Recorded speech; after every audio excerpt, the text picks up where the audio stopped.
સાથે આપણે હવે આપણા ફંક્શનને જોશું. તો આપણું આજનું ફંક્શન જે છે એ ફંક્શન છે talking about place, people, thing in relation to something. I think તમને સ્ક્રીન દેખાતી હશે બધાને? દેખાય છે? ઓકે ઓકે, માઇક પાછું મ્યુટ કરી દેજો તમે. ઓકે, અહીં લખ્યું જ ચોખ્ખું, talking about people, place and thing in relation to something. એનું યુઝ ક્યારે થાય? જ્યારે કોઈ વ્યક્તિ, કોઈ સ્થળ કે કોઈ વસ્તુને કોઈક ચોક્કસ બાબત સાથેના સંબંધ સાથે રજૂ કરવામાં આવે ત્યારે આ લેંગ્વેજ ફંક્શનનો ઉપયોગ થાય છે. યાદ રાખો, આપણે જેટલા ફંક્શન જોવાના છે 12th અંદર, તેમાંનું આ સેકન્ડ ફંક્શન છે.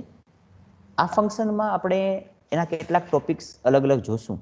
જો ફંક્શન ગ્રામર એટલે એવી વસ્તુ, મેં તમને પહેલાં પણ સમજાવેલું છે કે જેમાં કોઈ એક ટોપિકથી તમે એને સીમિત ન રાખી શકો.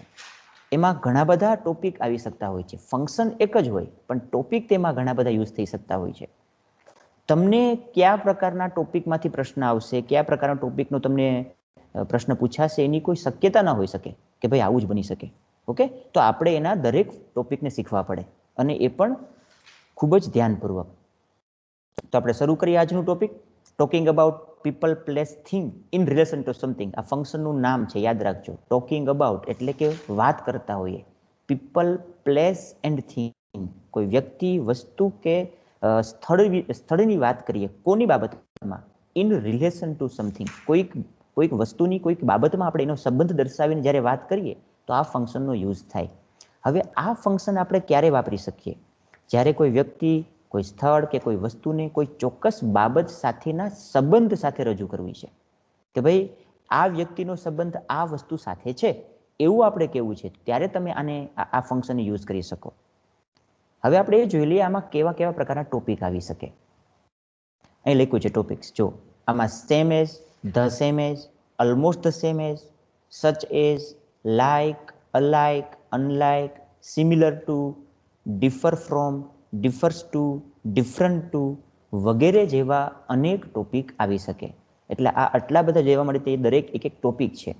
તમને ઓલમોસ્ટ ધ સેમ એઝનું વાક્ય પણ આવી શકે, અનલાઇક, લાઇક કે અલાઇકનું પણ વાક્ય બની શકે, કે પછી સિમિલર ટુ, ડિફર્સ ટુ કે ડિફર્સ ફ્રોમ કે પછી ડિફરન્ટ ટુ, આવા કોઈ ટોપિકનું પણ તમને વાક્ય આપી શકે એક્ઝામની અંદર. ઓકે, બહુ સહેલું ટોપિક છે. આ બધી રચનાઓ બહુ સિમ્પલ છે. આપણે એને વન બાય વન દરેક ટોપિકને વન બાય વન એની વાક્યરચના સાથે, એના એક્ઝામ્પલ સાથે, તેના ઉપયોગ સાથે શીખીશું.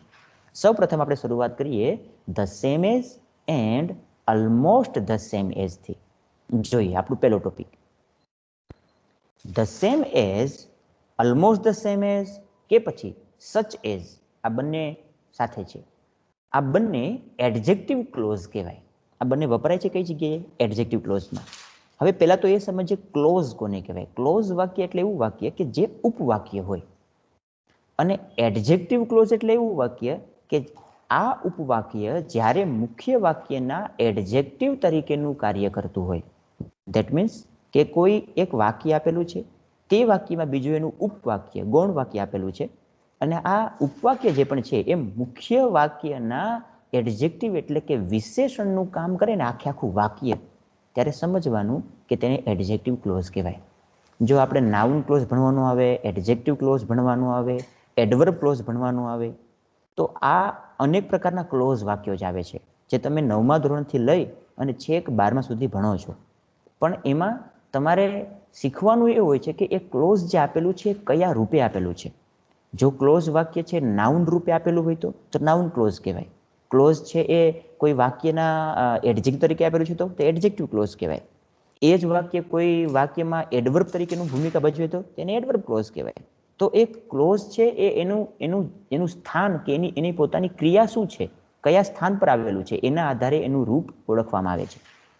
તો એડજેક્ટિવ ક્લોઝ તરીકેનું વાક્ય આવતું હોય જેમાં such as, almost the same as જેવા ટોપિક વપરાય છે, અને આ ટોપિક જ્યાં વપરાયેલા હોય એ વાક્યને કેવું કહેવાય? Adjective clause. કેટલાક બહેનો લોબીમાં છે, એમને એડ કરી લઉં છું.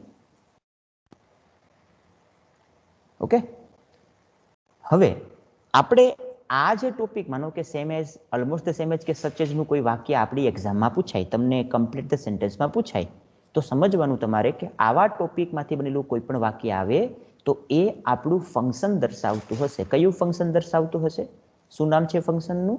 Talking about people, place, thing in relation to something. આવા પ્રકારના ટોપિકને દર્શાવતું હશે, આવા પ્રકારના ફંક્શનને દર્શાવતું હશે. જોઈએ હવે આ ટોપિકનો યુઝ ક્યાં થાય છે, એનો ઉપયોગ લખ્યો છે મેં અહીંયા. સેમ અને સચ એ બંને સર્વનામ છે. પહેલાં તો એ સમજો કે આ સેમ અને સચ શબ્દ શું બતાવે છે, શું કામ કરે. એ બંને ખરેખર એક સર્વનામ છે. જ્યારે એ બંને કોઈ નામની આગળ વપરાય છે, મતલબ કે કોઈ એક નામ છે, રમેશ, અનિલ, મહેશ, એવું કોઈ નામપદ છે, મેન, વુમન, ઓકે, વગેરે નામપદ હોઈ શકે. તો આવું કોઈ નામપદ હોય, એ નામપદની આગળ આ બંને આવે તો એ બંનેને શું કહેવામાં આવે છે? એ બંનેને કહેવામાં આવે છે એ એડજેક્ટિવ, એટલે કે વિશેષણનું કાર્ય કરે છે.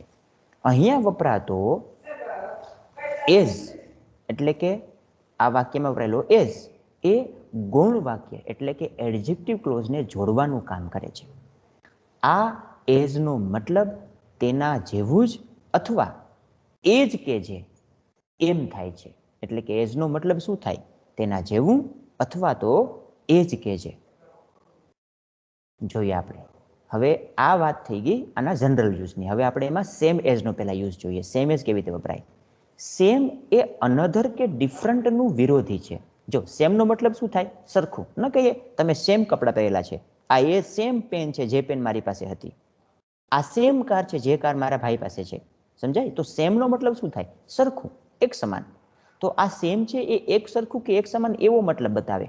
પણ એ કોનો વિરોધી કહેવાય? એ અનધર એટલે કે બીજું કે ડિફરન્ટ કે જુદું એવા શબ્દોનો વિરોધી થાય. આનો મતલબ એવો થાય ડિફરન્ટ એટલે જુદું, અનધર મતલબ બીજું, બીજું અથવા તો ડિફરન્ટ એવા શબ્દનો વિરોધી શબ્દ છે. જે નામ અંગે ચોક્કસતા દર્શાવવાની હોય તેની આગળ સેમ આવે છે.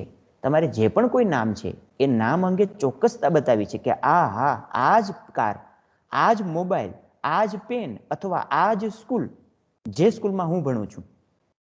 તો તમારે જે તે વસ્તુની ચોક્કસતા દર્શાવી હોય ને ત્યારે તેની સાથે શું વાપરી શકીએ? આપણે સેમ વાપરી શકીએ. જેમ કે મેં એમ કીધું કે વાક્ય કે ભાઈ આ એ જ કાર છે કે જે મારા ભાઈ પાસે હતી. હા બેન, એક મિનિટ હો.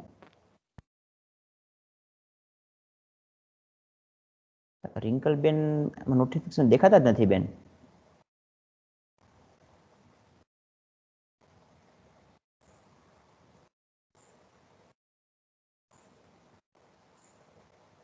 રિંકલ બેન છે જ નહીં આમાં ત્યારે લોબીમાં ક્યાંય. ઓકે, આવશે એટલે મને એડ કરી દઉં છું એને. એને કહેજો ફરી પાછા લેફ્ટ થઈને એડ થાય એટલે થઈ જશે, વાંધો નહીં આવે. જો તો ધ સેમ એ અનધર કે ડિફરન્ટનું વિરોધી છે. એ જે નામ અંગે ચોક્કસ દર્શાવવાની હોય તે નામની આગળ સેમ આવે છે. સેમની પહેલા ફરજિયાતપણે આર્ટિકલ ધ મુકાય છે. મેં કીધું ને કે ભાઈ તમે એવું વાક્ય, હા ઓકે, હવે કોઈ લોબીમાં આવ્યું છે, હું એડ કરી લઉં એને. બાલાસરા મોનિકા બેન છે.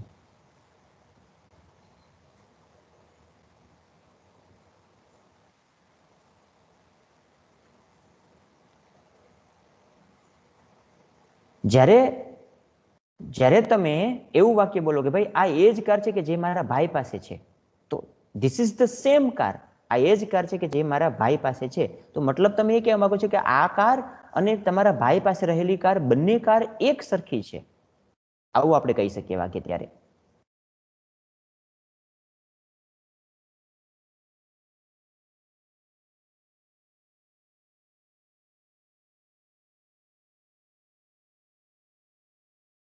કેવી રીતે?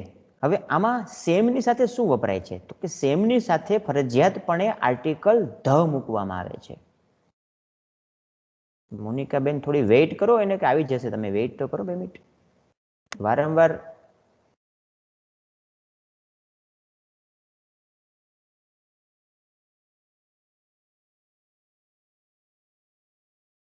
ઓકે.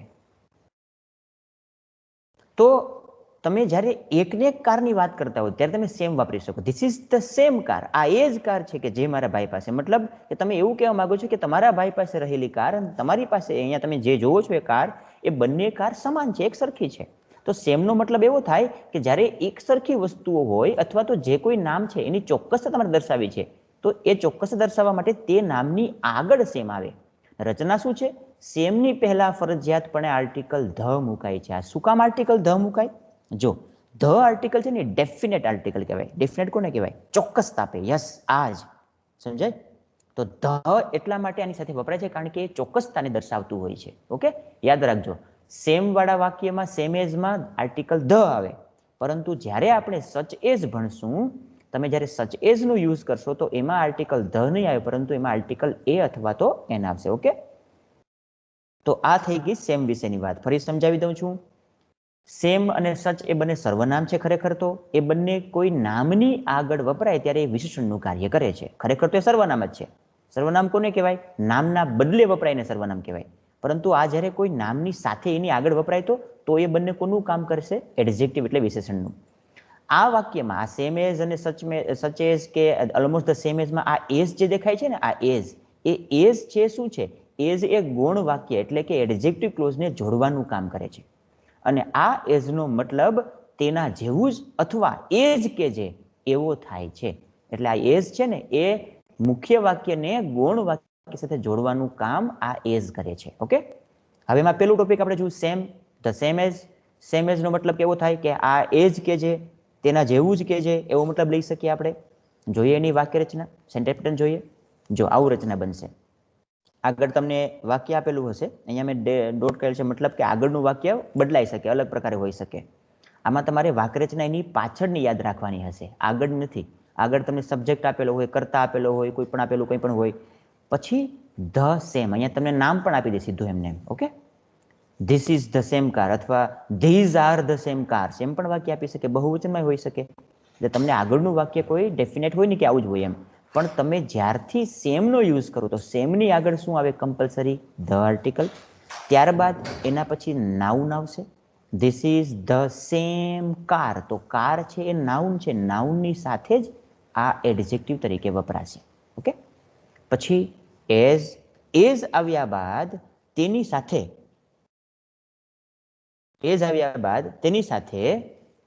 સબ્જેક્ટ, વર્બ અને અધર વર્ડ્સ આવશે.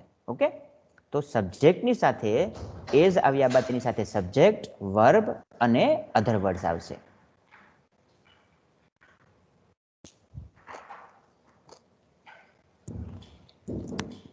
ત્યારબાદ એક્ઝામ્પલ જોઈએ. This is the same girl as I saw at the garden. આ એ જ છોકરી છે કે જેને મેં જોઈ હતી. ક્યાં જોઈ હતી? ગાર્ડનમાં જોઈ હતી. એક્ઝામ્પલ જોઈએ. This is the same pen as I bought last Monday. આ એ જ પેન છે કે જે મેં ખરીદી હતી. ક્યારે? લાસ્ટ મંડે, ગયા સોમવારે. તમે જોઈ શકો, જો આમાં પાછળના વાક્યના કાળને આગળના વાક્યનું કાળ. બોલો, અવાજ તમારો અવાજ નથી ક્લિયર. બોલો બોલો, શું થાય છે? ફરી બોલો.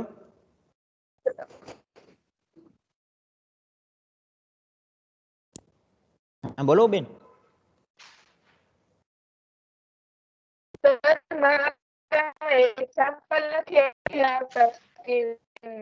આવશે આવશે.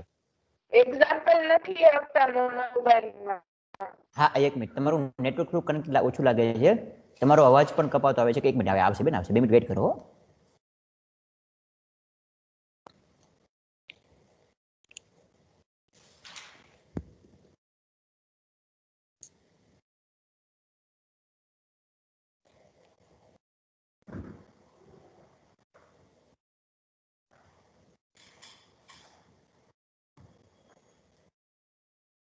હવે દેખાય છે એક્ઝામ્પલ તમારામાં? જો બેન. હા સર, અમારે આવી ગયા. Okay okay. This is the same girl as I saw at the garden. જુઓ ઉપરની વાક્ય રચના જુઓ, અહીં લખી છે રચના, સેન્ટેન્સ પેટર્ન. આગળ શું આવશે? અહીંયા તમને આગળ ધીસ ઇઝ થી વાક્ય બની શકે, ઇઝ ધીસ થી વાક્ય બની શકે, ધીઝ આર થી, ધોઝ આર વગેરે કોઈ બની શકે વાક્ય. ત્યારબાદ આપણે જોવાની રચના છે સેમની સાથેથી. તો જ્યારે તમે સેમનો યુઝ કરો તો આગળ શું યુઝ કરવાનું? Article the. ત્યારબાદ સેમની સાથે યુઝ કરવાનું નાઉન, કારણ કે આ સેમ છે એ એડજેક્ટિવનું કામ કરતું હશે. કોનું એડજેક્ટિવ બનશે? અહીંયા વપરાયેલા નાઉનનું. જો મેં શીખવાડ્યું અહીંયા તમને લખ્યું છે, જો આમાં સેમ અને સચ એ બંને સર્વનામ છે, પરંતુ જ્યારે એ બંને કોઈ નામની આગળ વપરાય ત્યારે તે વિશેષણનું કાર્ય કરે. ઓકે, તો અહીંયા એના ક્યાં વાપરવાના છે આપણે? જે તે નાઉનની આગળ. ઓકે, એટલે આ એડજેક્ટિવનું કામ કરશે. ધીસ ઇઝ ધ સેમ, ત્યારબાદ નાઉન, ત્યારબાદ એની પાછળ આવશે એઝ. આ એઝ છે એ મુખ્ય વાક્ય સાથે, આ મુખ્ય વાક્ય સાથે પાછળના ગૌણ વાક્યને જોડવાનું કાર્ય કરશે. એટલે પાછળનું વાક્ય છે સબ્જેક્ટ, વર્બ, અધર વર્ડ્સ, આ છે એ એડજેક્ટિવ ક્લોઝ છે. અને આ વાક્યને જોડવાનું કામ કોણ કરે છે? એઝ. એઝ, ત્યારબાદ સબ્જેક્ટ, ત્યારબાદ વર્બ અને અધર વર્ડ્સ. આ પાછળના વાક્યનું કાળ છે એ આગળના વાક્યના કાળ સાથે કોઈ એને અસર કરશે નહીં. જુઓ, હું સમજાવું ફરી પાછો. એક્ઝામ્પલ જુઓ. This is the same girl. તો ગર્લ્સ છે, ગર્લ છે એ નાઉન છે, અને આ નાઉનની સાથે શું વપરાયેલું છે? The same. ધ સેમનો મતલબ શું થાય? આ એ જ છોકરી છે કે જેને આઈ સો એટ ધ ગાર્ડન. મેં જોઈ હતી. ક્યાં? ગાર્ડનમાં. તો તમે ગાર્ડનમાં કોઈ છોકરીને જોઈ હતી, એ છોકરી ફરીવાર તમને બસ સ્ટેન્ડ પર જોવા મળે છે, ત્યારે તમે એના વિશે વાત કરો છો કે this is the same girl. આ એ જ છોકરી છે કે એના જેવી જ છોકરી છે કે જેને મેં ક્યાં જોઈ હતી? ગાર્ડનમાં જોઈ હતી. ઓકે, તો મતલબ કહેવાનું એ થાય કે તમે ગાર્ડનમાં જોયેલી છોકરી અને તમે બસ સ્ટેન્ડ પર કોઈ છોકરીને જુઓ છો, એ બંનેમાં કોઈ તફાવત નથી, એ સરખી જ છે. માટે તમે અહીંયા વાપરો છો આનો, કોનો યુઝ કરો છો? સેમ એઝનો. ઓકે, તો આ સેમ એઝ કયું ફંક્શન બતાવે? ટોકિંગ ટુ પર્સન અબાઉટ, સાંભળજો, ઇન રિલેશન ટુ સમથિંગ. જો છે ને, ટોકિંગ અબાઉટ પીપલ, તમે અહીંયા વ્યક્તિની વાત કરો છો, ઇન રિલેશન ટુ સમથિંગ, કોઈક વસ્તુના સંદર્ભની બાબતમાં, એના સંબંધની બાબતમાં. તો અહીંયા આ ફંક્શન આપણા માટે યોગ્ય બને છે. જો this is the same girl, તમે જોયું એની સેન્ટેન્સ પેટર્ન, ધ આવી ગયો આગળ, ત્યારબાદ સેમ, ત્યારબાદ નાઉન તરીકે શું વપરાણું? ગર્લ, એઝ, ત્યારબાદ પાછળનું એડજેક્ટિવ ક્લોઝ, એમાં કર્તા હોય, ક્રિયાપદ હોય અને અધર વર્ડ્સ હોય. ઓકે, તો યાદ રાખજો, તમારે એઝ પછીનું પાછળનું વાક્ય બનાવવાનું છે, તેમાં કર્તા, ક્રિયાપદ અને અધર વર્ડ્સ આવશે. શું કામ? કારણ કે આ ક્લોઝ વાક્ય છે ને ક્લોઝ વાક્ય હોય એને પોતાનું અલગથી કરતા હોય, અલગથી ક્રિયાપદ હોય અને અલગથી પોતાના અધર વર્ડ્સ પણ હોઈ શકે છે. ઓકે, જો બીજું વાક્ય, this is the same pen. આ એ જ પેન છે કે જે આઈ બોટ લાસ્ટ મંડે, કે જેને મેં ખરીદી હતી. ક્યારે? લાસ્ટ મંડે, ગયા સોમવારે. બોર્ડ છે ભૂતકાળ બતાવે, સો પણ ભૂતકાળને બતાવે છે, એટલે પાછળનું વાક્ય ભૂતકાળ પણ હોઈ શકે છે. ઓકે, એવું મતલબ નહીં રાખવાનું કે ભાઈ આગળનું વાક્ય વર્તમાન એટલે પાછળનું વર્તમાન જ હોય, પાછળનું ભૂતકાળ પણ હોઈ શકે. This is almost the same land. આ ઓલમોસ્ટ એવી જ સેમ. હવે ઓલમોસ્ટ શબ્દ નવો છે, એ કંઈ નવું નથી, પણ એકલા સેમ એઝ ને બદલે, ધ સેમ ને બદલે ઓલમોસ્ટ ધ સેમ એવો શબ્દ વાપરી શકે. Okay, this is almost the same land. આ ઓલમોસ્ટ એ જ ધરતી છે, એ જ જમીન છે, એઝ કે જેણે has produced many great men, જેને ઘણા બધા ગ્રેટ મેનને પ્રોડ્યુસ કરેલા છે. પ્રોડ્યુસ કરવું એટલે ઉત્પન્ન કરવું, જન્મ આપવો. આ એ જ ઓલમોસ્ટ સેમ લેન્ડ, ઓલમોસ્ટ એ જ ધરતી છે, એ જ જમીન છે કે જે જમીને ઘણા બધા મહાન માણસોને જન્મ આપેલા, પ્રોડ્યુસ કરેલા છે. ઓકે, તો અહીંયા કરતા, તમને થશે કે સાહેબ અહીંયા કરતા કેમ નથી? પણ અહીંયા કરતાનું કામ કોણ કરે છે? આ લેન્ડ કરે છે. સમજાણું? તો લેન્ડ એ ખુદ કરતા બની જાય છે. એટલે આ પેન છે એ જ વાક્યમાં જો કરતા હોય તો તમારે અહીંયા ફરીથી નવો કરતા મૂકવાની જરૂર નથી હોતી. અહીંયા પણ આ લેન્ડ કરતા બને છે. આ એ જ ધરતી છે કે જેણે પ્રોડ્યુસ કર્યા છે. અહીંયા પ્રોડ્યુસ કરવાની ક્રિયા કોણ કરે? લેન્ડ. માટે લેન્ડ કરતા બને છે. તો કરતા જો આ બનતું હોય આગળનું નાઉન, તો તમારે ફરી પાછો અહીંયા સબ્જેક્ટ મૂકવાની જરૂર અલગથી રહેતી નથી. પરંતુ અહીંયા તો પેનની વાત થાય ને અહીંયા તો ખરીદવાની વાત થાય છે. તો પેન કોઈ નથી ખરીદતી, પેનને હું ખરીદું છું, એટલે કરતા આપણે આ મૂકવો પડે. અહીંયા એવું વાક્ય પણ બની શકે, this is the same pen as he bought last Monday, as Manish bought last Monday, એવું વાક્ય બની શકે.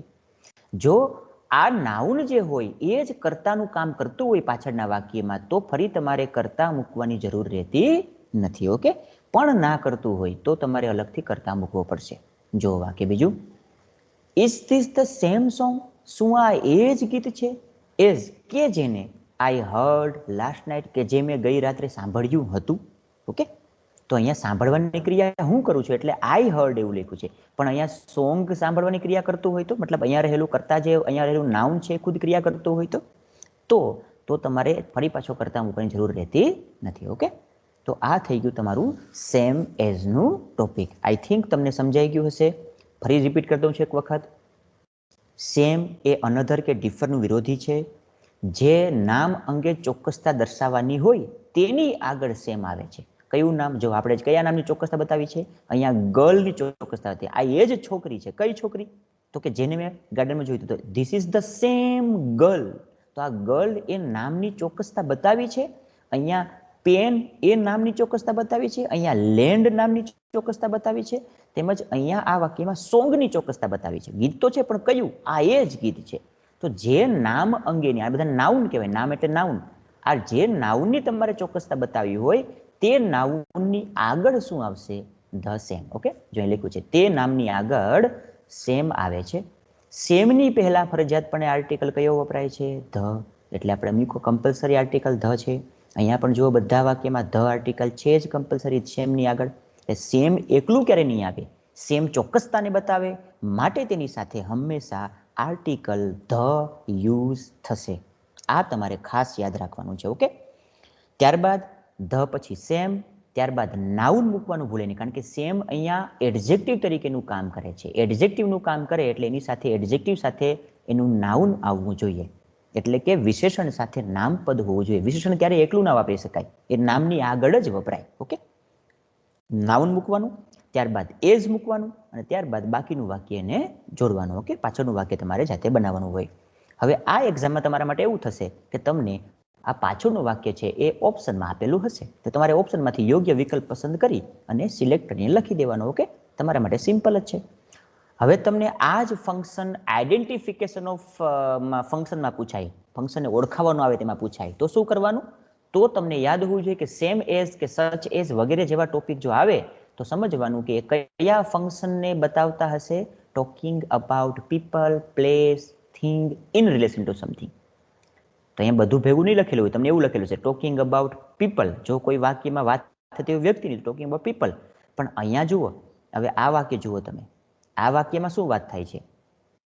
This is the same girl, તો અહીંયા વ્યક્તિની વાત થઈ. પણ અહીંયા પેન, તો પેન થોડી, પેન કઈ વસ્તુ કહી શકાય ના.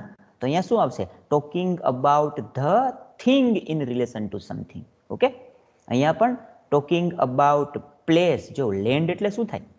બોલો, શું થાય લેન્ડ એટલે? કહેશે કોઈ બેન? જમીન.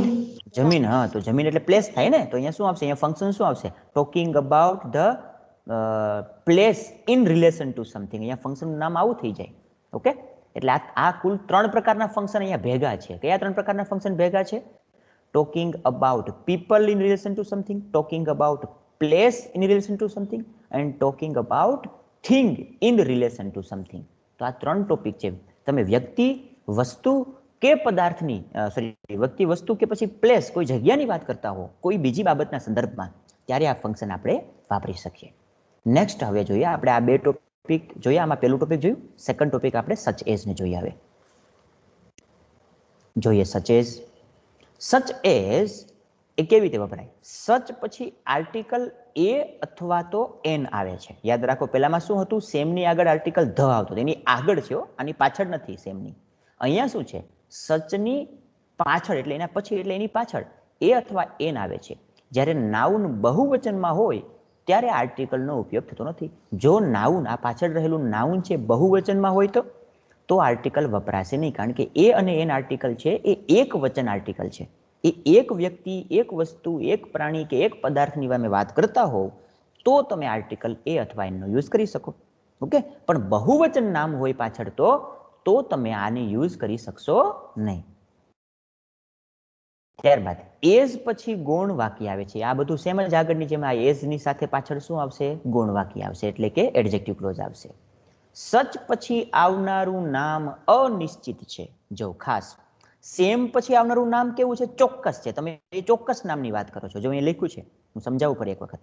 એ લખ્યું ને, જો જે નામ અંગે ચોક્કસતા દર્શાવવાની હોય તેની આગળ સેમ આવે છે, એટલે નામ ચોક્કસ છે. આ એ જ ગર્લ, એ જ છોકરી, એ જ વ્યક્તિ, સમજાય? એ જ જમીન, એ જ પેન, એ જ ગીત. તો એ જ એટલે એ જે હતું પેલું એ જ, એ ચોક્કસ એમ. એટલે તમે એની સાથે સેમ વાપરો છો. એટલે સેમ હંમેશા ચોક્કસ નામની સાથે વપરાય, એની સાથે પાછળ ચોક્કસ નામ આપવાનું હોય. પરંતુ સચ પછી આવનારું નામ અનિશ્ચિત છે, માટે તેની સાથે આર્ટિકલ એ અને એન વપરાય છે. અહીંયા ધ વપરાતો નથી. અહીંયા શું કામ ધ છે? કારણ કે સેમ પછી નામ ચોક્કસ છે. આ ચોક્કસ નામની વાત. આ એ જ ગીત છે. કયું ગીત? મન્ના ડેએ ગાયેલું, કિશોર કુમારે ગાયેલું, કે મોહમ્મદ રફીએ ગાયેલું, કે પછી પેલી આપણે શું નામ હમણાં આવેલા આપણા ફંક્શનમાં બેન, નામ તો ભૂલી ગયું, શું નામ છે? અશિત કૌર. યસ, અશિત કૌરે ગાયેલું ગીત, સોનુ નિગમે ગાયેલું ગીત. તો એ કોઈ ચોક્કસ વ્યક્તિએ ગાયેલું એ જ ગીત છે. તમે એક ચોક્કસ ગીતની જ વાત કરો છો, એટલે ચોક્કસ વસ્તુ વાત કહો છો, માટે જ તમે શું કહો છો? અહીંયા ધ વાપરો છો અને સાથે અહીંયા સેમ વાપરો છો. Is this the same song? શું આ એ જ ગીત છે કે જે મેં ગઈ રાત્રે સાંભળ્યું હતું? તમે ગઈ રાતે ગીત સાંભળેલું છે, પણ શું એ જ ગીત છે જે તમે અત્યારે ગીત વાગી રહ્યું છે? એ સેમ બંને ગીત એ ખરખા જ છે? એક જ ગીત છે? તમે એક જ ગીત છે એવું વાત કહેતા હોય ને, ત્યારે તમે અહીંયા સેમ વાપરી શકો. ઓકે, તો અહીંયા સોંગ એ જ સોંગની વાત થાય છે, માટે આર્ટિકલ ધ આવે ચોક્કસતા બતાવવા માટે. જ્યારે અહીંયા સચ પછી આવનારું નામ અનિશ્ચિત હોય છે, માટે તેની સાથે આર્ટિકલ એ અથવા તો એઝ વપરાય છે. એની સાથે આર્ટિકલ ધ આવતો નથી. તો 3 નિયમ તમને ખબર પડી ગઈ. સચ પછી આર્ટિકલ્સ કયો મૂકવાનો આવશે? એ અથવા તો એન. અને નાઉન બહુવચનમાં હોય તો આર્ટિકલનો યુઝ થતો નથી. એઝ પછી ગુણ વાક્ય આવશે. આ તો આગળના નિયમ પ્રમાણે છે. અને સચ પછી આવનારું નામ અનિશ્ચિત છે, માટે એ અને એન વપરાય છે, ધ વપરાતો નથી. ઓકે, હવે આની રચના છે ને 3 પ્રકાર આવી શકે. સચ એઝની સેન્ટેન્સ પેટર્ન 3 પ્રકારની છે. હું સમજાવું તમને. તમે 3 પ્રકારે સચ એઝનું વાક્ય બનાવી શકો. હું ત્રણેયના એક્ઝામ્પલ પણ તમને આપીશ. ઓકે, જોયો. પહેલું રચના એવી છે, સચ મૂકવાનું, સચની સાથે આર્ટિકલ એ અથવા તો એન મૂકવાનું. હવે આર્ટિકલ એ ક્યારે વપરાય અને એન ક્યારે વપરાય એ તમને ખબર જ હશે કે જો આગળ રહેલું નામપદ એટલે કે આ એડજેક્ટિવ છે, એ એડજેક્ટિવની એનું ઉચ્ચારણ કોઈ પણ સ્વરથી થતું હોય, ઉચ્ચારણ કહું છું, એનો સ્પેલિંગ નથી જોવાનો તમારે. જો એનું ઉચ્ચારણ સ્વરથી થતું હોય તો કયા સ્વર? એ, ઈ, આઈ, ઓ, યુ, આવા કોઈ સ્વરથી થતું હોય તો આર્ટિકલ તમે એની સાથે એન વાપરી શકો છો. અધરવાઇઝ એનું ઉચ્ચારણ જો સ્વર સિવાય વ્યંજન થતું હોય તો તમે આર્ટિકલ એ યુઝ કરી શકો. ઓકે, તો એ ક્યારે વાપરવાનું ને એન ક્યારે વાપરવાનું આની ખબર તો તમને હશે જ બધાને. તો છતાં પણ મેં એમાં તમને એના વિશે થોડી ઘણી માહિતી આપી દીધી કે જ્યારે તમે અહીંયા રહેલો કોઈ જે વર્ડ્સ છે, એડજેક્ટ તરીકે જે વર્ડ્સ આવશે, એ વર્ડ્સનું ઉચ્ચારણ જો સ્વરથી થતું ઉચ્ચારણ કહું છું, એનું સ્પેલિંગ નથી જોવાનું તમારે, એનું ઉચ્ચારણ હું તમને ધ્યાન દોરીશ તમારું એક્ઝામ્પલમાં. જો એનું ઉચ્ચારણ સ્વરથી થતું હોય, તમારે પકડવાનું છે ઉચ્ચારણ જ. સમજાય? વર્ડ એની અંદર રહેલો સ્પેલિંગ નથી જોવાનું તમારે. તો આર્ટિકલ એન, અને વ્યંજનથી હોય તો આર્ટિકલ એ. ઓકે, ત્યારબાદ શું આવશે? એડજેક્ટિવ. એડજેક્ટિવ આવે એટલે સાથે શું હોવું જોઈએ? નાઉન આવે. કારણ કે એકલું એડજેક્ટિવ ક્યાંય યુઝ થાય નહીં, સાથે નાઉન તો જોઈએ જ. એટલે નાઉન એટલે આ બધી વસ્તુ એવી, સચ, ત્યારબાદ આર્ટિકલ, ત્યારબાદ એડજેક્ટિવ, ત્યારબાદ નાઉન, ત્યારબાદ એઝ, ફરી પાછું એઝની પાછળ એ જ વસ્તુ આગળની જેમ સબ્જેક્ટ, વર્બ અને અધર વર્ડ્સ, એટલે કે કર્તા, ક્રિયાપદ અને અન્ય શબ્દો. એટલે કે આ પાછળનું વાક્ય જે બને છે એ એડજેક્ટિવ ક્લોઝ ગૌણ વાક્ય છે.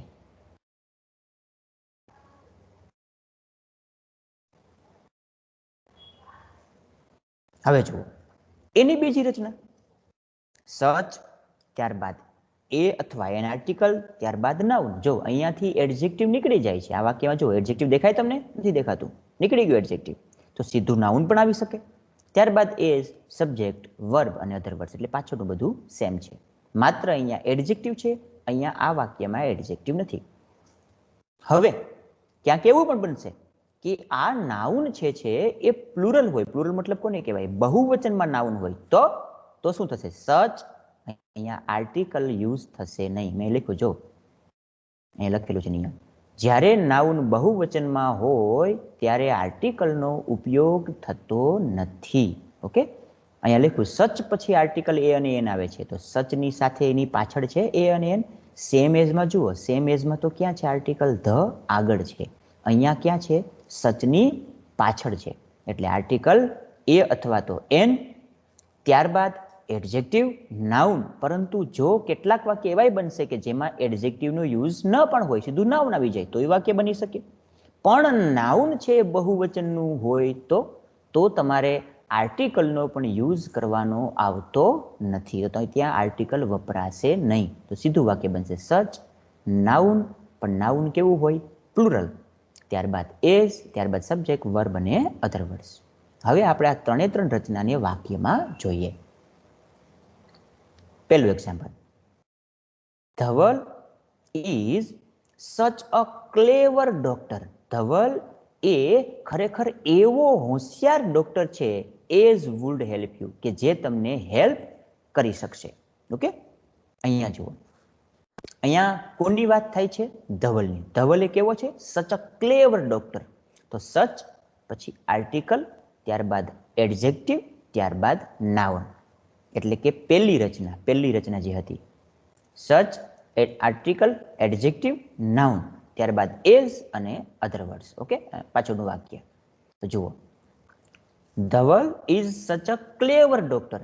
ધવલ એ ખરેખર એવો હોશિયાર ડોક્ટર છે. અહીંયા શબ્દ વાપરો હોશિયાર. હોશિયાર ડોક્ટર છે, એઝ વુડ હેલ્પ યુ, કે જે તમને ખરેખર હેલ્પ કરી શક્યો હોત. ઓકે, તો અહીંયા વુડ, અહીંયા સાથે કરતા કેમ નથી મૂકેલો? કારણ કે આપણે કોની વાત કરીએ છીએ? ધવલની જ. એટલે અહીંયા આગળના વાક્યમાં એની જ વાત થાય છે. ડોક્ટર શબ્દ આવી ગયો ને, તો આગળના વાક્યમાં જે કરતા છે એની જ વાત થતી હોય તો ફરી પાછું તમારે અલગથી કરતા મૂકવાની જરૂર રહેતી નથી.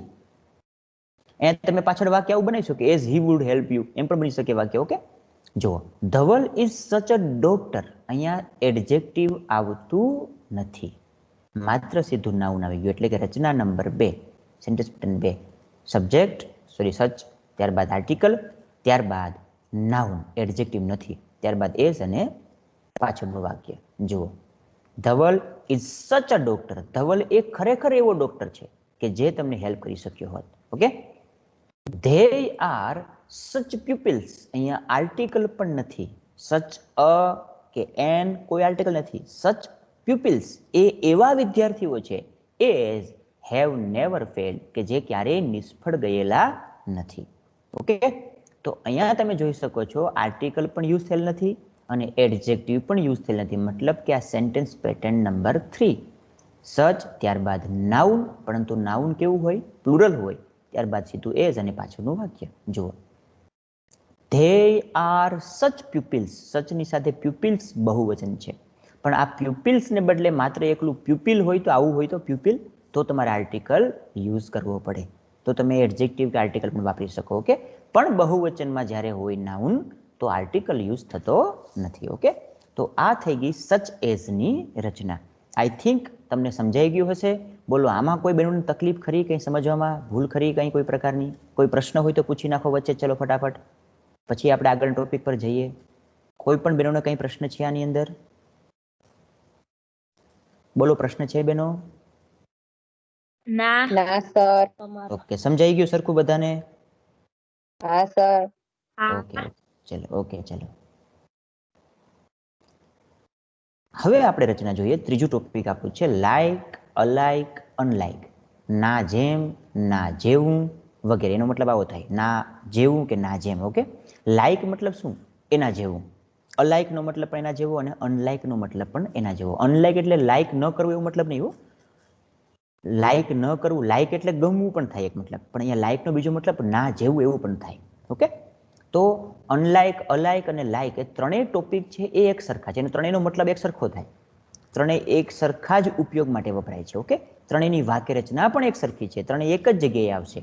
શબ્દ કોઈ પણ મૂકે, તમારે એનો મતલબ સરખો સમજવાનો થાય છે.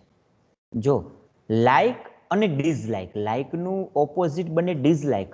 અનલાઇક નથી બનતું. ક્યારેક તમને પૂછાય કોઈ જગ્યાએ કે લાઇકનું ઓપોઝિટ આપો તો શું થાય? ડિસલાઇક. ઓકે, એટલે યાદ રાખજો, લાઇક, અલાઇક અને અનલાઇક આ ત્રણેય ટોપિક સરખા છે. એનો મતલબ ના જેમ કે ના જેવું એવો થાય છે.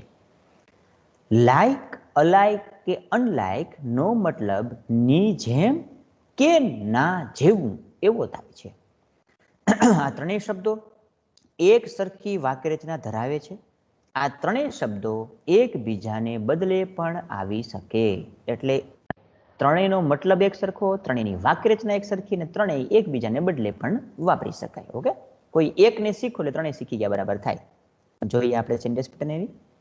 જો પહેલા શું સીધું આવશે વાક્યની શરૂઆતમાં? લાઈક આવી શકે, અથવા અલાઈક આવી શકે, અથવા અનલાઈક.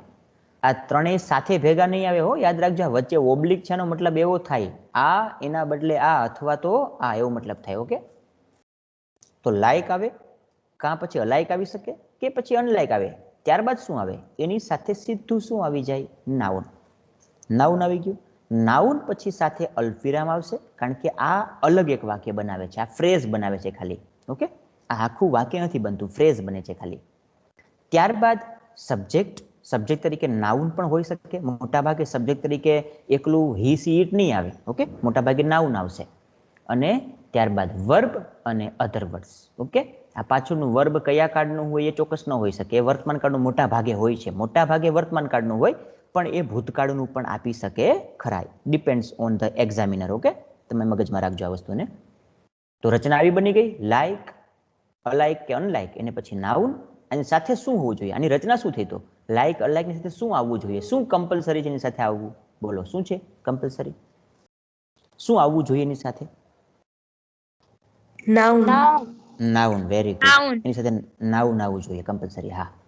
ત્યારબાદ અલ્પવિરામથી બીજું વાક્ય અલગ પડશે, અને બીજું વાક્ય જે આવશે તેમાં સબ્જેક્ટ હશે, અને સબ્જેક્ટ તરીકે મોટા ભાગે નાઉન હશે, કારણ કે આ બંને નાઉન અલગ અલગ હશે.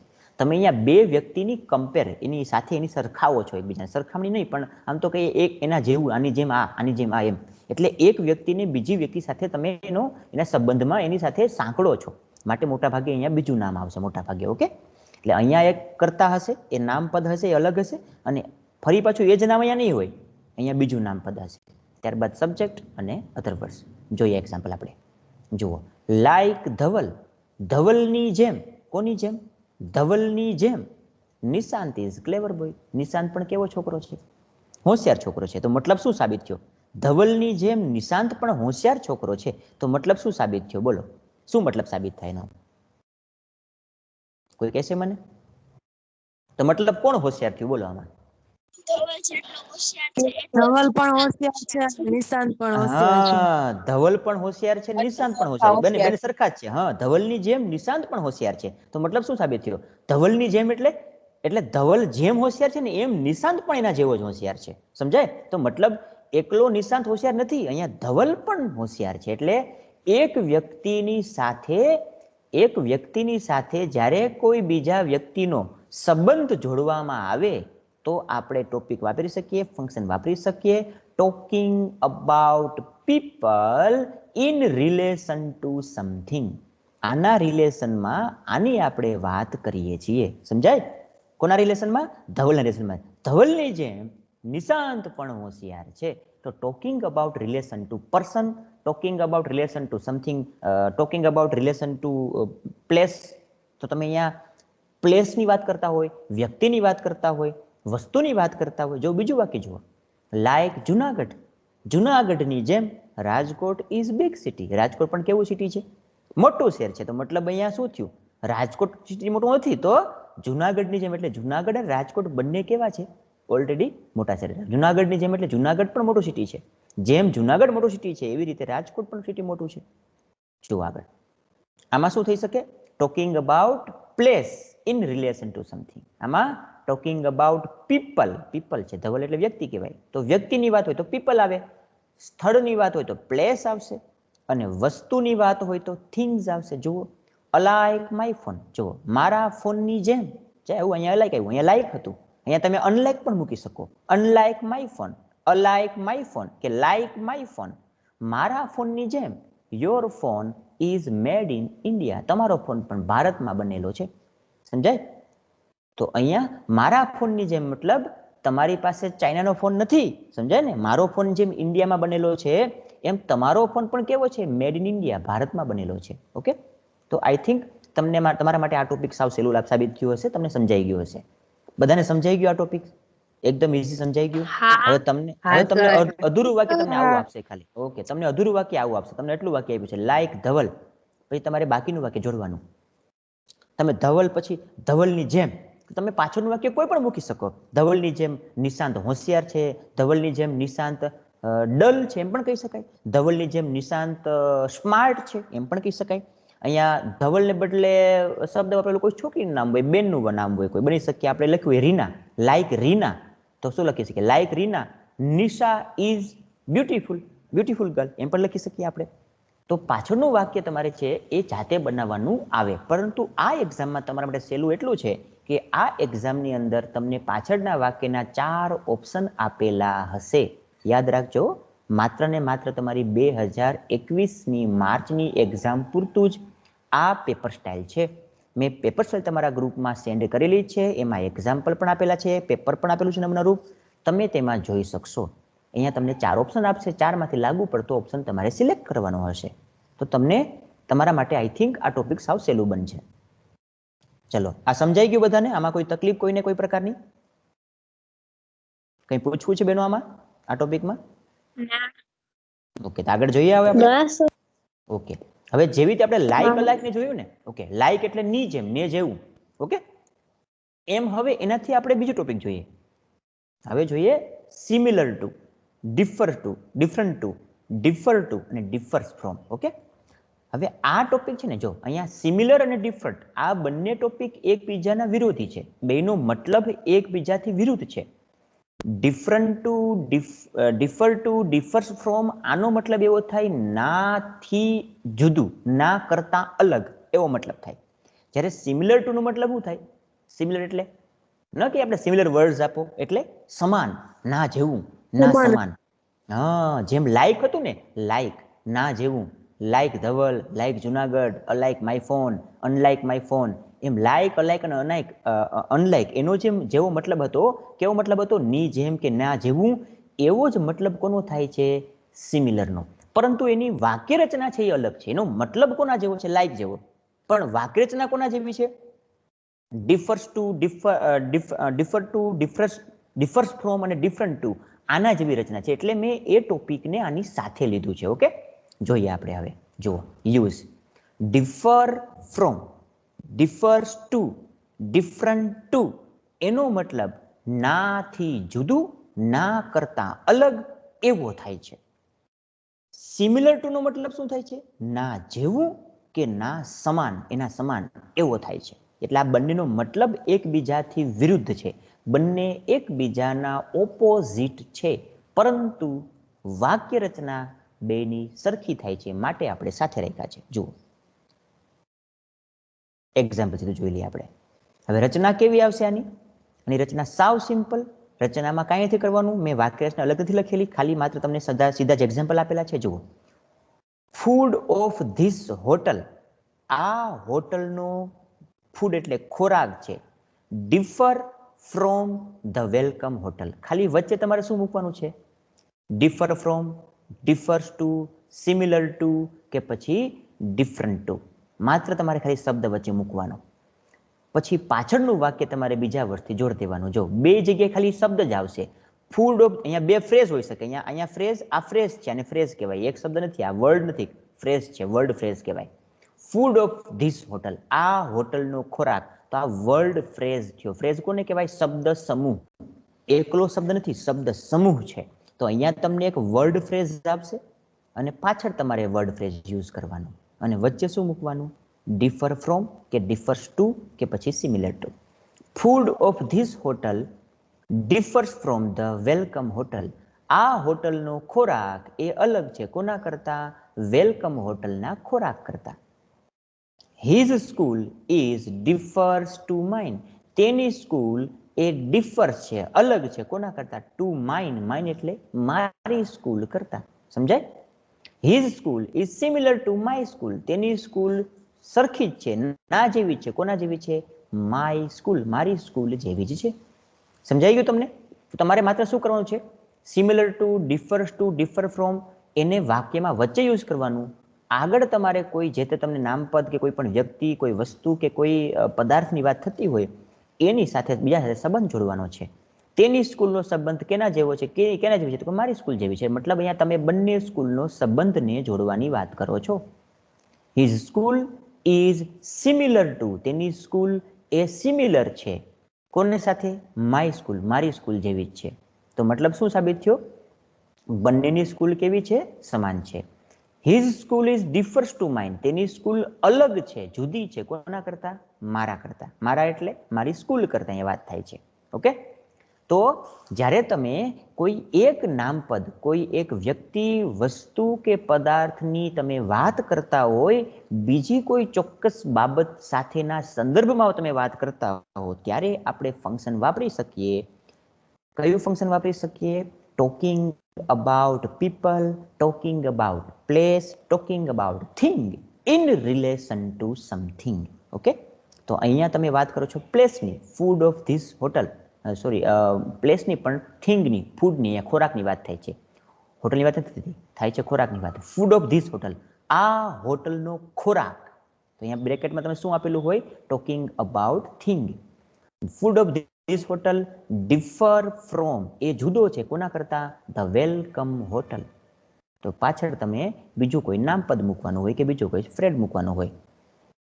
અહીંયા હોટલ છે માટે તમે એની કમ્પેર ક્યાં કરો છો? હોટલ સાથે. અહીંયા સ્કૂલ હોય તો કમ્પેર ક્યાં કરીએ? સ્કૂલ સાથે. અહીંયા સ્કૂલ છે તો અહીંયા સ્કૂલ સાથે. હવે અહીંયા જુઓ, લાઈક પ્રેમ્સ હાઉસ, પ્રેમના ઘરની જેમ, માય હાઉસ ઇઝ લાર્જ, મારું ઘર પણ કેવું છે? લાર્જ છે. હવે આ વાક્ય મેં કોનું મૂક્યું છે? આ વાક્ય મૂકેલું છે મેં લાઈક વાળા વાક્યનું. જુઓ, આ શું કામ મૂક્યું મેં લાઈક વાળું વાક્ય? કારણ કે હું તમને બંને વચ્ચેનો ડિફરન્ટ સમજાવવા માંગુ છું. જુઓ, સિમિલર ટુ અને લાઈક, આ બંનેમાં શું ડિફરન્ટ છે? લાઈકનો મતલબ પણ ના જેમ કે ના જેવો થાય, અને સિમિલર ટુનો મતલબ પણ ના જેવું, ના સમાન, એના જેવો થાય. પરંતુ બંનેની વાક્ય રચના કેવી છે? અલગ છે. એ સમજાવવા માટે મેં નીચે લાઈક વાળું વાક્ય મૂક્યું. અહીંયા જુઓ, શું કામ લાઈક વાળું વાક્ય મૂક્યું? કારણ કે તમને સમજણ પડે કે બેનો મતલબ સરખો પરંતુ રચના અલગ. લાઈક પ્રેમ્સ હાઉસ, લાઈક હંમેશા અલાઈક, લાઈક અનલાઈક એ ક્યાં આવે? વાક્યની શરૂઆતમાં આવશે, અને સાથે એની સાથે શું આવશે? નામપદ, નાઉન આવશે. જ્યારે સિમિલર ટુ ક્યાં આવશે? ડિફર્સ ટુ, ડિફર ફ્રોમની જેમ વાક્યમાં વચ્ચે, તેની આગળ કોઈ શબ્દ, કર્તા અને ક્રિયાપદ હોઈ શકે, અને પાછળ પણ નાઉન અને ક્રિયાપદ. નાઉનને આ ક્રિયાપદ કહેશે કે ઈજને આપણે, ઓકે, અથવા તો વર્ડ ફ્રેઝ હોઈ શકે, શબ્દ સમૂહ હોઈ શકે, અને એની પાછળ પણ શબ્દ સમૂહ કે નાઉન આવી શકે. પરંતુ લાઈકમાં એવું નહીં બને. લાઈક છે એની સાથે એક નાઉન આવશે અને પછી અલ્પ વિરામથી બીજું વાક્ય અલગથી બનશે. તો આઈ થિંક તમને સમજાઈ ગયું હશે આ બંને વચ્ચેનું ડિફરન્ટ. હવે કોઈને આમાં કશું પૂછવું છે? બોલો બેન, પૂછવું છે કંઈ આમાં? કોઈ પ્રશ્ન ખરો? તમને સિમિલર વાળું વાક્ય આવડશે? ચલો હું તમને એક વાક્ય આપું. હું તમને હમણાં એક્ઝામ્પલ આપું છું, નીચે આપું, તમને ટેસ્ટ આપું છું, પણ તમને એ સિવાય વાક્ય આપું. ચલો, મારે આ વાક્ય બનાવવું છે. હિઝ સ્કૂલ ઇઝ, પછી વાક્ય મૂક્યું સિમિલર ટુ. તમે સિમિલર ટુનો ઉપયોગ કરો. His school is similar to my school આવી શકે, ટુ હર સ્કૂલ આવી શકે, ટુ યોર સ્કૂલ આવી શકે, ટુ અનિલ્સ સ્કૂલ આવી શકે, એવું કોઈ પણ આવી શકે. ધેર સ્કૂલ આવી શકે, તેઓની સ્કૂલ જેમ, એમ પણ બની શકે. ઓકે, તો અહીંયા તમે સર્વનામ વાપરી શકો, સંબંધક સર્વનામ, અને તમે પાછળ એની સ્કૂલનો યુઝ પણ, એ નામપદનો યુઝ કરી શકો. ઓકે, ડિફર્સ ફ્રોમ માઇન આવી શકે, ડિફર ફ્રોમ યોર સ્કૂલ આવી શકે, ડિફર ફ્રોમ હર સ્કૂલ આવી શકે. પાછળ તમે આવું વાક્ય પણ મૂકી શકો. આ માય સ્કૂલ લખ્યું ને, તમે અહીંયા પણ લખી શકો. એટલે તમે પાછળનું વાક્ય કોઈ પણ મૂકી શકો ખરા. જો તમારે, તમને ખાલી ખબર હોય છે કે ડિફર ટુ, ડિફર ફ્રોમ અને ડિફરન્ટ ટુનો મતલબ શું થાય? ના કરતા જુદું, આના કરતા આ જુદું છે. આ હોટલના ખોરાક એ બીજી હોટલના ખોરાક કરતા જુદો છે. એની સ્કૂલ મારી સ્કૂલ કરતા, મારી સ્કૂલ જેવી છે કે મારી સ્કૂલ કરતા જુદી છે, એમ પણ કહી શકીએ આપણે. બોલો, કંઈ પૂછવું છે આમાં કોઈને? હવે તો તમને ક્લિયર થઈ ગયું? ફરી હું રિપીટ કરી દઉં છું એક વખત. જો ડિફર ફ્રોમ, ડિફર ટુ અને ડિફરન્ટ ટુનો મતલબ નાથી જુદું, ના કરતા અલગ એવો થાય છે. સિમિલર ટુનો મતલબ કેવો થાય? ના જેવું, ના સમાન થાય. ઉપરના શબ્દો સાથે નાઉન અથવા સંબંધની બાબત, એટલે કે સંબંધક વિભક્તિ મૂકી શકાય. મેં લખ્યું અહીંયા, ઉપરના શબ્દો સાથે, એટલે સિમિલર ટુ સાથે, ડિફર ટુ સાથે શું મૂકી શકીએ? સીધું તમે નાઉન મૂકી શકો. જો સીધું નાઉન આવ્યું, ધ વેલકમ હોટલ આવ્યું ને, differ from the welcome hotel, તો તમે સીધું નાઉન પણ મૂકી શકો, અથવા સંબંધની બાબત દર્શાવવા માટે સંબંધક વિભક્તિ પણ મૂકી શકીએ. જેમ કે માઇન, માય, એવું માય સ્કૂલ છે ને, તો માય આ શું આવ્યું? સંબંધક વિભક્તિ છે. આ શું છે? સંબંધક સર્વનામ છે. તો તમે અહીંયા સંબંધક વિભક્તિ કે સંબંધક સર્વનામ પણ મૂકી શકો છો. ઓકે, કોની અંદર? આ ત્રણ શબ્દની અંદર, આ ચારની અંદર, ડિફર્સ ટુ, ડિફરન્ટ ટુ અને સિમિલર ટુ. હવે કોઈને પ્રશ્ન ખરો આમાં કાંઈ? તો તમને જ્યારે પણ કોઈ વાક્યમાં ડિફરન્ટ, સિમિલર જેવા શબ્દ જોવા મળે તો સમજી લેવાનું કે આ વાક્ય છે કયા ફંક્શનનું છે. Talking about people, talking about place, talking about thing in relation to something, આવા ટોપિકનું આ ફંક્શન હોઈ શકે છે. ઓકે, ચલો હવે કોઈને પૂછવું છે કઈ આમાં? કોઈ પ્રશ્ન ખરો બેનો? આ ચારમાંથી કોઈ ટોપિકમાં પ્રશ્ન હોય તો પૂછી નાખો અત્યારે. છે કોઈને કઈ પ્રશ્ન બેનો? ના, તો ચલો આગળ જોઈએ ટેસ્ટમાં ફટાફટ આપણે. ચલો ટેસ્ટ જોઈએ આપણે. જો મેં ટેસ્ટ આપી તમને.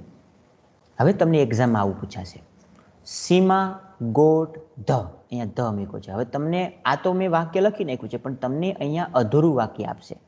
આ અંડરલાઈન કરેલું વાક્ય છે ને, આ અંડરલાઈન કરેલો પાર્ટ છે તમને એક્ઝામમાં આપેલો હશે નહીં, ત્યાં ખાલી જગ્યા હશે અને તમને 4 ઓપ્શન આપેલા હશે, A, B, C, D, આવા 4 ઓપ્શન, અને 4 ઓપ્શનમાં અલગ અલગ વાક્ય મૂકેલા હશે. તમારે એ વાક્યને યોગ્ય એમાંથી યોગ્ય વિકલ્પ પસંદ કરીને વાક્ય સાથે જોડવાનો છે, જેથી આ વાક્ય સંપૂર્ણ બની જાય. ઓકે, તો પહેલા આપણને ખબર કેમ પડે કે શું આવશે આમાં, પહેલા ટોપિક શું આવશે એ સમજી લઈએ આપણે. જો અહીંયા એક મિસ્ટેક થઈ ગઈ છે, થોડુંક લખતા ભૂલાઈ ગયું છે, વચ્ચે શબ્દ કટ થઈ ગયો છે. સીમા ગોટ ધ સેમ, અહીંયા શબ્દ કપાઈ ગયો થોડાક ઇરેઝ કરવામાં, એડિટિંગ કરવામાં. ઓકે, સીમા ગોટ ધ, અહીંયા સેમ શબ્દ સમજી લો તમે બધા. ઓકે, પેન નહીં યુઝ થાય એની અંદર.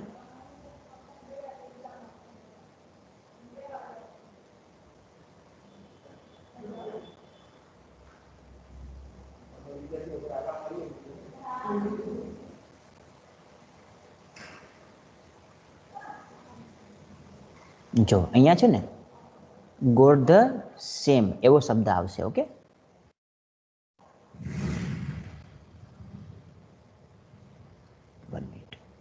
Okay, Seema got the same, અહીંયા ધ સેમ એવું સમજી લીધું, ધ સેમ. પછી તમને બાકીનું વાક્ય જોડવાનું છે. હવે બાકીનું વાક્ય જોડવા માટે શું કરવું પડે તમારે? એઝ અને રિસીવ્ડ આવા તમને શબ્દો બ્રેકેટમાં આપેલા હોય. પહેલી એક્ઝામમાં એવું હતું, આગળની એક્ઝામમાં, કે તમને શબ્દ બ્રેકેટમાં આપેલા હોય, તમારે આ શબ્દોના આધારે અધૂરું વાક્ય જોડવાનું હોય. ઓકે, પણ તો પણ મેં તમને શબ્દો હિન્ટ તરીકે આપ્યા છે. અને ટોકિંગ અબાઉટ પર્સન, અહીંયા વ્યક્તિ વિશેની વાત થાય છે. તમારે ફંક્શન યુઝ કરવાનું ટોકિંગ અબાઉટ પર્સન. તો તમારા મગજમાં હોવું જોઈએ કે ટોકિંગ અબાઉટ પર્સનની વાત થાય, આ ફંક્શન આવે તો આ ફંક્શનમાં 4 પ્રકારના ટોપિક આવી શકે. કયા 4 પ્રકારના? Same as, almost the same as, such as, ત્યારબાદ અલાઇક, લાઇક, અનલાઇક, અને similar to, differs from, different to અને ડિફર્સ ફ્રોમ. આવા ટોપિક છે. આ ટોપિકમાંથી કોઈ એક ટોપિક હશે તો બોલો કયો ટોપિક હશે? અહીંયા એઝ મૂકેલું છે, મતલબ એઝ કેમ આવે છે? એઝ માત્ર 2 જ ટોપિકમાં આવે. કયા 2 ટોપિક? એડજેક્ટિવ ક્લોઝ વાળા 2 ટોપિક, સેમ એઝ અને સચ એઝ. હવે એમાંથી સેમ એઝ હશે અથવા તો સચ એઝ હશે, એ આપણને ખબર કેમ પડે? એ ખબર પડે આગળના આર્ટિકલ ધ ના આધારે. સીમા ગોટ ધ, ધ આવ્યો તો કયું ફંક્શન હોય? બોલો કયું ટોપિક હોય? કોણ કહેશે મને? સેમ. Very good. તો ધ આર્ટિકલ સેમ સાથે આવે એટલે શું આવશે? આર્ટિકલ ધ છે સેમ માં યુઝ થાય એટલે સીમા ગોટ ધ સેમ. પછી તમારે શું કરવાનું છે? તો કે પછી એની સાથે તમારે પાછળનો વર્બ છે, ધ સેમ એવોર્ડ. અહીંયા શબ્દ એવોર્ડ છે, AWARD. ઓકે, હું સુધારી નાખીશ એમાં, અહીંયા થોડીક મિસ્ટેક થી આ બાકી રહી ગયું વાક્ય. Okay, Seema got the same award as Mansi received last year. જે માનસીએ ગયા વર્ષે એવોર્ડ મેળવ્યો હતો એવો જ એવોર્ડ સીમાએ પણ મેળવ્યો છે. ફરી વાક્ય બોલું છું, તમે યાદ રાખજો શબ્દો. Seema got the same as, the same award. The same પછી આવશે શબ્દ એવોર્ડ, એવોર્ડ નામ છે. Same award as Mansi received last year, જે એવોર્ડ માનસીએ ગયા વર્ષે મેળવ્યો હતો. ઓકે, અહીંયા પાછળનો આ ગોટ છે એટલે આપણે પાછળનું વાક્ય પણ કેવો ભૂતકાળને કરી નાખ્યો છે. ઓકે, જો બીજું વાક્ય, અનલાઇક શિવાંગી, શિવાંગીની જેમ. પછી તમને અધૂરું વાક્ય આપશે. તો તમારા મગજમાં હોવું જોઈએ કે અનલાઇક આવે, અલાઇક આવે કે લાઇક આવે તો એ કયા ફંક્શન બતાવે? Talking person. અહીં તમને ફંક્શન ઓલરેડી તમને અહીંયા તો અલાઇક ટોપિક ક્લિયર થઈ જાય છે. હા, talking about person, talking about place, talking about thing, એના વિશેની વાત કરતું હોય. ઓકે, તો અનલાઇક શિવાંગી, અહીંયા અનલાઇક આપેલું જ છે તો તમારે બાકીનું વાક્ય જોડવાનું. અનલાઇક અને સાથે શું આવે? નાઉન પદ, નાઉન એટલે કે નામપદ. ઓકે, ત્યારબાદ અલ્પવિરામ, પછી બીજું વાક્ય તમારે કર્તા, ક્રિયાપદ અને કર્મથી જોડવાનું હોય. તો વાક્ય તમને વાક્યમાં યુઝ કરવા માટે તમને બે વર્ડ્સ આપેલા છે, મોહન અને ઇંગ્લિશ. તો તમારે બીજો કર્તા કેવો બનાવવાનો છે? કયું નામપદ લેવાનું છે? મોહનને. અનલાઇક શિવાંગી, મોહન. હવે ઇંગ્લિશ શબ્દ આપ્યો, તમારે ઇંગ્લિશ વિશેની વાત કરો છો. શિવાંગીની જેમ મોહન પણ ઇંગ્લિશને, તો ઇંગ્લિશને શું કરાય? ઇંગ્લિશ તો લેંગ્વેજ છે, લેંગ્વેજને પીવાય, એને શાકભાજીમાં નાખી, સંભારો નાખીને વઘારીને તેલમાં તળીને ખવાય. બોલો શું કરાય ઇંગ્લિશને? એવું કરાશે ઇંગ્લિશનું? ઇંગ્લિશને પહેરાય? ના. ઇંગ્લિશને જોવાય? તો ઇંગ્લિશને શું કરાય? ઇંગ્લિશ બોલાય, ઇંગ્લિશ લખાય, ઇંગ્લિશ સમજાય. હા, ઇંગ્લિશ બોલાય, લખાય, સમજાય. તો તમારા મગજમાં હોવું જોઈએ કે અહીંયા જે ઓબ્જેક્ટ આપ્યું છે, જે કર્મ આપ્યું છે, એ ઇંગ્લિશ શબ્દ, ઇંગ્લિશની સાથે કયું ક્રિયાપદ મેચ થાય? તો આ તમારે તમારી બુદ્ધિથી વાપરવું પડે કે ભાઈ ઇંગ્લિશ તો બોલવાની વાત હોય. ઓકે, તો ઇંગ્લિશ બોલવાની વાત થાય. ચલો આપણે સ્પીક લખ્યું છે, પણ અહીંયા સ્પીક્સ શું કામ? કારણ કે કર્તા ત્રીજો પુરુષ એકવચન છે, એટલે તમારે કાર્ડ પણ જોવો પડે. ત્રીજો પુરુષ એકવચન હોય તો ક્રિયાપદની પાછળ એસ અથવા એસ લગાડવું પડે, કારણ કે તમે વર્તમાન કાળનું વાક્ય બનાવો છો. શિવાંગીની જેમ મોહન પણ બોલે છે ઇંગ્લિશને ફ્લુઅન્ટલી. ફ્લુઅન્ટલી એટલે કેવી રીતે? એકદમ સરળતાથી, એકદમ ત્વરિતતાથી, એકદમ ફ્લુઅન્ટલી ઇંગ્લિશ બોલે છે પોતે. ઓકે, સ્પષ્ટપણે એકદમ ફ્લુઅન્ટલી બોલે છે. તો આ ફ્લુઅન્ટલી તમે વર્ડ ના વાપરો તો પણ વાક્ય તો બને જ છે. તમને એવું થાય સાહેબ આ શબ્દ મને ખબર નથી પડતી ક્યાંથી આવેલો છે. તો આ ફ્લુઅન્ટલી છે એ એડવર્બ છે. ઇંગ્લિશ બોલાય તો છે પણ કેવી રીતે બોલાય છે? ફ્લુઅન્ટલી બોલાય. એકદમ કોને કહીએ? ફ્લુઅન્ટ કોને કહીએ? એકદમ ત્વરિતતાથી, એકદમ સ્પષ્ટ, એને ચોખ્ખું, વ્યવસ્થિત, શુદ્ધ, એકદમ શુદ્ધ બોલે છે, સરસ એકદમ બોલે છે. તો એ ફ્લુઅન્ટલી એકદમ ઝડપથી પોતે બોલે છે ઇંગ્લિશ, એવી વાત થાય છે. એટલે એડવર્બ વાપરો છે આપણે. પણ આ ના વાપરો તો પણ વાક્ય તો બને. તમે ફૂલ સ્ટોપ કરી નાખો તો વાક્ય બનશે, મોહન સ્પીક્સ ઇંગ્લિશ. શિવાંગીની જેમ મોહન પણ ઇંગ્લિશ બોલે છે. શિવાંગીની જેમ મોહન પણ ઇંગ્લિશને રાઇટ્સ ઇંગ્લિશ, ઇંગ્લિશ લખે છે. શિવાંગીની જેમ મોહન અન્ડરસ્ટેન્ડ્સ ઇંગ્લિશ, મોહન પણ ઇંગ્લિશને સમજી શકે છે. ઓકે, અથવા અહીંયા વાક્ય મૂકી શકીએ, unlike Shivangi, Mohan can understand English, Mohan પણ ઇંગ્લિશને સમજી શકે છે. એમ વાક્ય બની શકે. કેન યુઝ કરીને તમે લખી નાખો તો પણ ચાલે. મોહન કેન સ્પીક ઇંગ્લિશ એમ વાક્ય મૂકો તોય ચાલે, વાક્ય બની શકે. ઓકે, પણ ઇંગ્લિશને બોલાય, સમજાય કે લખાય. ઓકે, ચલો. ત્યારબાદ રોશની ઇઝ સિમિલર. અહીંયા તમને શબ્દ વપરાઈ ગયો છે સિમિલર. તમારે બાકીના શબ્દ બે વરણ, ટુ અને રાજન, આ બે વર્ડ્સના આધારે વાક્ય બનાવવાનું છે. ટોકિંગ અબાઉટ પર્સન, અહીંયા વ્યક્તિની વાત થાય છે. રોશનીની જેમ, સિમિલર, સિમિલર સાથે શું આવવું જોઈએ? ટુ. રોશનીની જેમ, રોશની ઇઝ સિમિલર ટુ, રોશની પણ સિમિલર છે, ની જેમ. કોની જેમ? રજની ઇઝ મેની થિંગ્સ. રોશની છે એ સિમિલર છે, સમાન છે, સરખી છે. કોની સાથે? રજનીની સાથે. કઈ બાબતમાં? ઇન મેની થિંગ્સ, ઘણી બધી બાબતોમાં. તો તમારે આ પાછળના શબ્દો મૂકવા પડે. Roshni is similar to Rajni. In essay writing એમ પણ લખી શકો, ઇન ડાન્સિંગ એમ પણ લખી શકો, ઇન સિંગિંગ એમ પણ લખી શકો, ઇન રનિંગ દોડવામાં સાથે સમાન છે એમ પણ લખી શકો, ઇન મેની થિંગ્સ અને ઘણી બધી બાબતોમાં સમાન છે એમ પણ લખી શકો. તમે કોઈ એક સ્પેશિયલ બાબત પણ બતાવી શકો અને ઘણી બધી બાબતોમાં સરખી છે એમ પણ કહી શકો. એટલે પાછળનું વાક્ય તમે તમારી જાતે તમારી ઈચ્છા પ્રમાણેનું મૂકી શકો. ઓકે, અહીંયા તમને ખબર પડી ગઈ શું કામ આપણે આ ટુ આવ્યું, શું કઈ રચના છે આમાં, આમાં કયું ફંક્શન છે, કયું ટોપિક છે? Similar two. અહીંયા તમને સિમિલર આપેલું છે. હા, તો તમારે આ તમારે મગજમાં રાખવું પડે કે ભાઈ અધૂરું વાક્ય છે એમાં ફંક્શન કયું છે. તમને ક્યાંક તો હિન્ટ આપેલી જ હશે એ ફંક્શનમાં. ઓકે, અથવા તમને બ્રેકેટમાં હિન્ટ આપેલી હશે, તમારે બ્રેકેટના વર્ડ્સ પકડવા પડે. હવે જુઓ અહીંયા વાક્ય બીજું જુઓ, મિસ્ટર વ્યાસ ઇઝ સચ, પછી બ્રેકેટ ખાલી જગ્યા આપી છે આખી આખી. ઓકે, પછી ઓનેસ્ટ ટીચર અને એઝ આપ્યું. Talking about person. તો તમને મગજમાં એવું છે પહેલા તમારે જોવાનું આ ટોકિંગ અબાઉટ પર્સન, તો મતલબ તમારા મગજમાં ટોપિક આવવા જોઈએ. ટોકિંગ અબાઉટ પર્સન, આ ફંક્શનમાં કયા કયા ટોપિક આવે? આમાં આવશે the same as, almost the same as, such as, like, alike, unlike, similar to, different to, differs to વગેરે જેવા શબ્દો આવી શકે છે. તો તમારે ફંક્શનમાંથી આ ફંક્શનમાં આટલા બધા ટોપિક હોય, એમાંનું કયું ટોપિક અહીંયા છે? Such as. હા, તમારે એમાંથી કયું ટોપિક છે? Such as. ખબર કેમ પડી? તો કે અહીંયા સચ શબ્દ આપેલો છે અને બીજું બ્રેકેટમાં તમને એઝ શબ્દ મૂકેલો છે. ઓકે, આ બંને આધારે તમે ઓળખી શકો. અહીંયા સચ છે મતલબ સાબિત એવો થાય કે આ સચ એઝ નું વાક્ય છે. જો અહીંયા એઝ ના હોય તો પણ તમને ખબર હોય છે કે આ સચની વાત, કારણ કે સચ ઓલરેડી મૂકેલું જ છે. તો સચની રચના કેવી આવે? સબ્જેક્ટ, પછી અહીંયા સચની સાથે શું આવે? આગળ આર્ટિકલ. તો આર્ટિકલ મૂકવાનો. શું કામ આર્ટિકલ મૂકવાનો?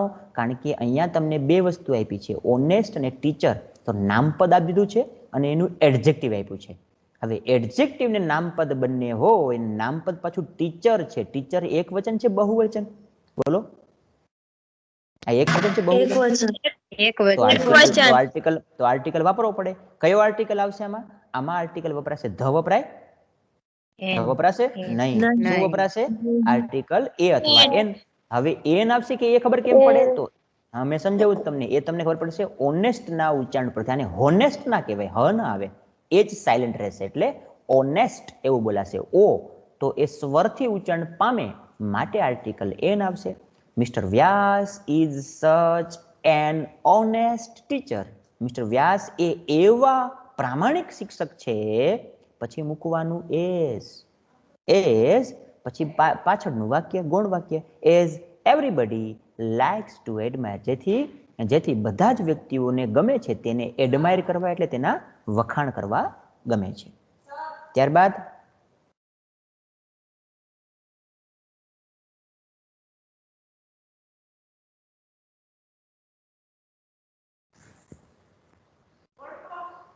પછી લેક્ચર ચાલુ છે.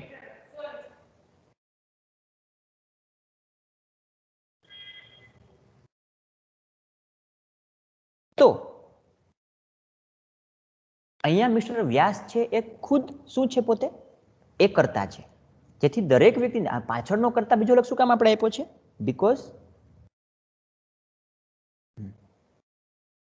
બીકોઝ પાછળનો કર્તા એટલા માટે છે, એવરીબડી એટલા માટે લખ્યું છે, કારણ કે એવરીબડી એટલે દરેક વ્યક્તિને ગમે છે તેને એડમાયર, તેના વખાણ કરવા. તો mister Vyas is such an honest teacher. Such પછી આર્ટિકલ, ત્યારબાદ એડજેક્ટિવ, ત્યારબાદ નાઉન, ત્યારબાદ એઝ, અને એઝની સાથે બાકીનું બીજું વાક્ય. આ તમારે જાતે વાક્ય લખવાનું હોય. ઓકે? જેથી દરેક વ્યક્તિને તેના વખાણ કરવા ગમે એમ પણ કહી શકીએ, જેથી દરેક વ્યક્તિ તેના વખાણ કરે છે એમ પણ કહી શકાય. અથવા તો તમે બીજું વાક્ય બની શકો, જેથી દરેક વ્યક્તિને તે ગમે છે. કોણ? તે એટલે કોણ? મિસ્ટર વ્યાસ ગમે છે, પસંદ છે એમ પણ લખી શકીએ આપણે. દરેક વ્યક્તિ તેની પ્રશંસા કરે એમ પણ લખી શકે. એટલે પાછળનું વાક્ય તમે કોઈ પણ તમારી રીતે મૂકી શકો. ઓકે? જેથી દરેક વિદ્યાર્થી તેને પસંદ કરે છે એમ પણ લખી શકીએ આપણે. એવરી સ્ટુડન્ટ લાઇક્સ હિમ એમ પણ વાક્ય બની શકીએ પાછળનું વાક્ય. એટલે પાછળનું વાક્ય કોઈ પણ રીતે તમે બનાવી શકો. ઓકે? હવે ચલો પાંચમું વાક્ય.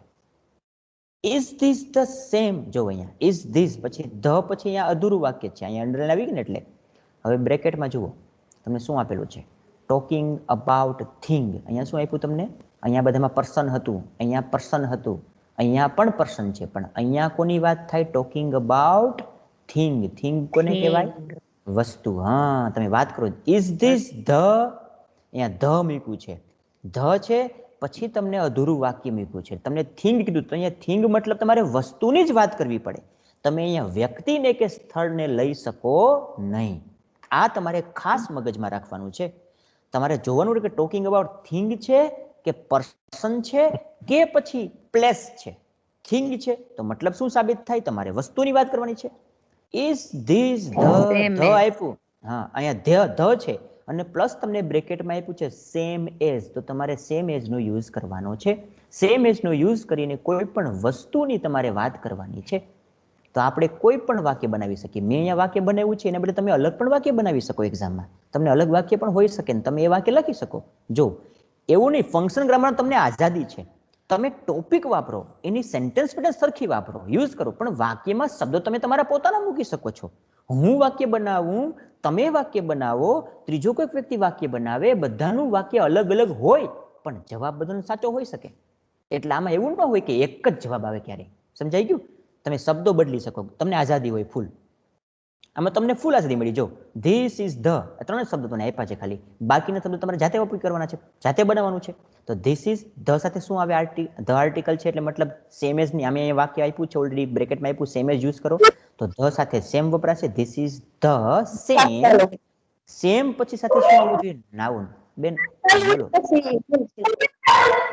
બેન, આ માઇક બંધ કરો, વચ્ચે અવાજ આવે છે. ડાંગર પ્રિન્સી બેન.